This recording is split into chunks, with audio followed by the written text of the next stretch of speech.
For a story where controlling the future is a critical plot device, it's pretty ironic that Xenoblade Chronicles has never managed to get its timing right until now. After this enormous JRPG's unfortunate 2012 debut in the final days of the Wii's life cycle and a low-res port to the 3DS that didn't do it justice, at long last it can shine on a console in its prime, and the result is an improvement as massive as the Titan Bionis itself. And that's before we even get into any of the definitive edition's numerous improvements.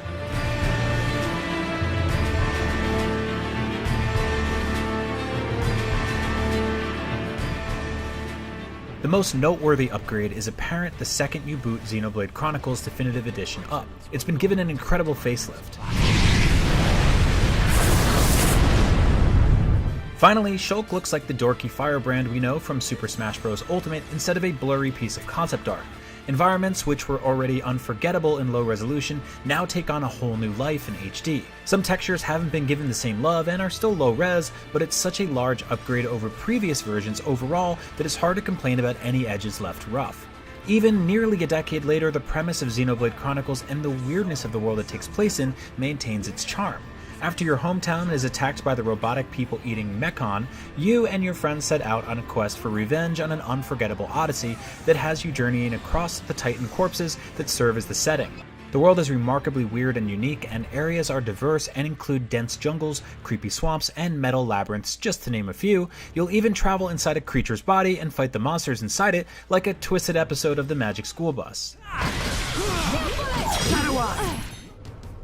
Like a lot of JRPGs, the story goes to some really weird places that are as confusing as they are preposterous, but it owns its own absurdity so well that it works even when people keep re-explaining the same concept in a dozen different cutscenes. So I can use this power to change the future. We'll change what happens. We'll change the future together. We can change our destinies. Change the future. Huh, I wonder if they can change the future. The definitive edition of Xenoblade Chronicles adds an all-new story chapter called Future Connected, which takes place a year after the events in the main story. It's great to have more time with Shulk and friends, but the standalone adventure, which can be played entirely separately from the campaign, doesn't really add a whole lot. You spend a lot of time with Melia, one of the weaker characters from the main campaign, and two new highly irritating Naupon named Kino and Nene. Miss Melly, what's wrong? Is tummy hurty? The core Xenoblade experience remains intact here, but it's sadly not a major selling point for this remaster.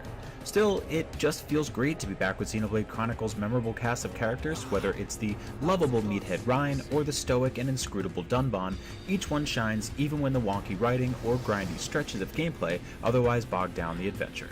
The story is squarely focused on Shulk's quest for revenge and the war against the Mechon, but it also takes the time to reintroduce and develop its supporting characters. There are entire chapters dedicated to fleshing out and resolving their major arcs. Of course, characters can still get on your nerves by literally never shutting the hell up before, during, and after combat. You'll hear the same tired lines way too often. Thankfully, you can turn combat dialogue off, but it feels like maybe there should be a middle ground between no combat dialogue at all and having all the characters scream at you uninterrupted for the 100 plus hours it takes to complete the campaign.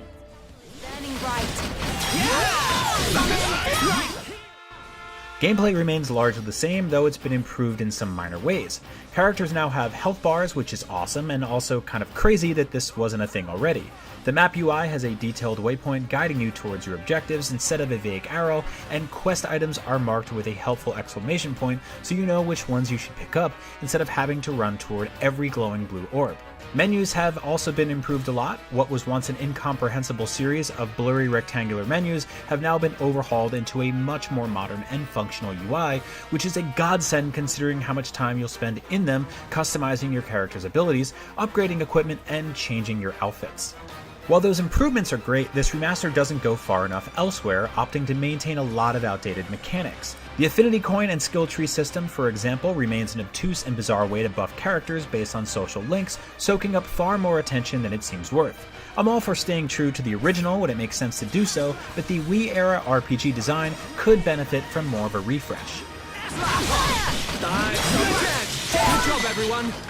Combat itself is still just as tactical and addictive as ever. It uses an action-based battle system where your character attacks automatically within range of an enemy, but movement and the more powerful special abilities called arts are controlled by you.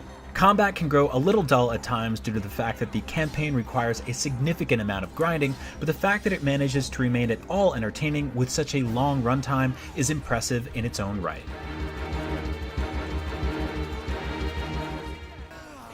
Xenoblade Chronicles Definitive Edition is the remaster this respected JRPG deserves, even when it feels like it doesn't go far enough in places. The new future-connected story chapter isn't particularly inspired, but the impressive graphical overhaul and welcome quality-of-life improvements make this the best version of Xenoblade Chronicles we've ever had. For more, watch our review of the Wii U version of Xenoblade Chronicles, and for other recent RPGs, check out our reviews of Fallout 76 Wastelanders and Mountain Blade. And for everything else, stick with IGN. It's not over yet! Don't!